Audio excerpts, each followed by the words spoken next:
we're going to take a look at how you add content to your Padlet. You'll see that we have these little plus signs underneath each of the headings.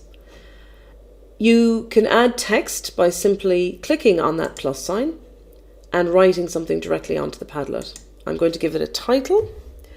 So the heading is "What do I think?" and I'm going to just quantify that on Padlet. So my thoughts on Padlet are, I think it's groovy.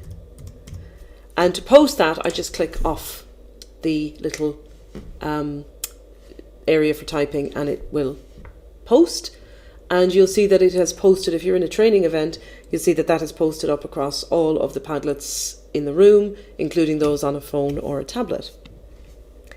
The next thing I'd like to do is show you another quite useful tool, which is the camera, to take a photograph. So again, clicking on my plus sign, I'm going to go into the camera icon. Because I'm on a Mac, it launches Photo Booth and I'm looking directly into the webcam, and I can click on my icon here and take a photo.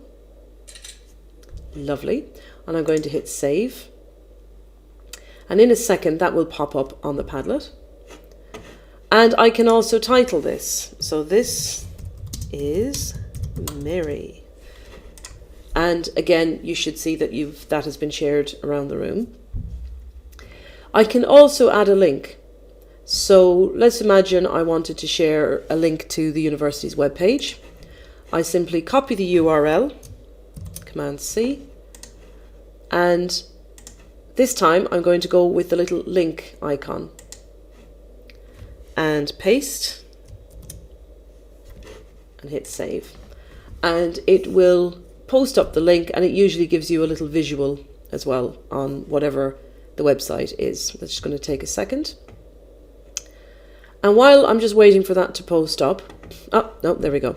So it's going to take a second to load up the information, but I can now give it a title. So the UWE website.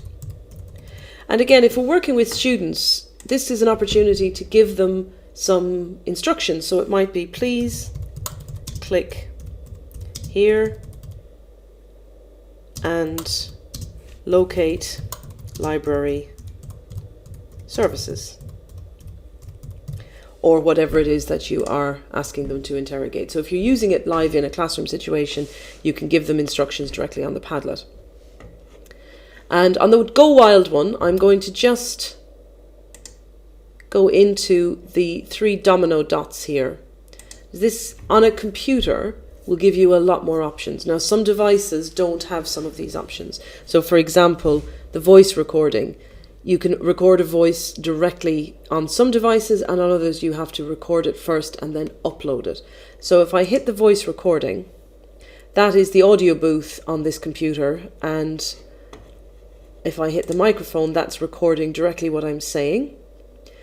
And when I hit stop, I can play back and save. So I can test the microphone, that's recording directly what I'm saying. And I'm happy with that. So I'm going to hit save. Again, it takes a moment, but once that's saved, that is an audio file saved directly onto the Padlet. The microphone, that's recording directly what I'm saying. Now you do need to be careful with this. If students record something onto a Padlet and they're not aware that every single person can hear, you've got issues where people might be made to feel vulnerable, or people might say the wrong thing. So I tend to avoid that, but I have found that I have a couple of students that I've shared a Padlet with, just myself and the student, and it's a private, secret Padlet, as a tutorial record. For some of my students, they really like to record the tutorials, and they will do that straight onto the Padlet, so that all of the recordings over a 2-month period are on their Padlet, and that's worked out really, really well. So again, you have to be a little careful with it, but there are some circumstances where it's a really powerful tool. I'm just also going to, in the Go Wild column, I'm going to go back into my little domino dots and say you can also upload a file. So if I wanted something uploaded, I can go straight to my desktop. So it could be a photograph I've saved, it could be a document, I'm just going to put Bloom's taxonomy here. Double click, so that's just an image I have on my desktop. And that's uploaded. But that could just as easily be a Word document, that could be a PDF, any kind of file. So it's a useful landing page sometimes for just gathering a few resources together.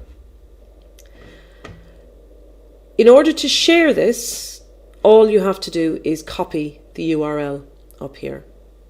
I'm going to deal with sharing from this little tool over here in the next video.